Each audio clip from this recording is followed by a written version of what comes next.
Assembly Lok Sabha ఎన్నికల్లో TDP కూటమి భారీ ఘన విజయం సాధించింది. ఈ నేపథ్యంలో టీడీపీ అధినేత చంద్రబాబు నాయుడు ముఖ్యమంత్రిగా బుధవారం ప్రమాణ స్వీకారం చేశారు.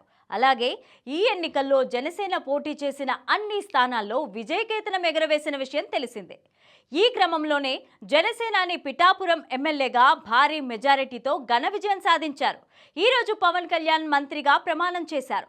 ఈ నేపథ్యంలోనే ప్రమాణ స్వీకారం తర్వాత వెళ్లిపోతున్న ప్రధాని మోదీకి జనసేన అధినేత పవన్ కళ్యాణ్ ఓ రిక్వెస్ట్ చేశారు. అన్నయ్య కలుస్తారని పవన్ కోరగా మోదీ స్వయంగా చిరు దగ్గరికి వెళ్లారు. మెగా బ్రదర్స్ని దగ్గరకు తీసుకొని హత్తుకున్నారు. వారితో ప్రజలకు అభివాదం చేయించి ఇద్దరిని అభినందించారు. చిరంజీవి పవన్ గడ్డాన్ని పట్టుకొని మోదీ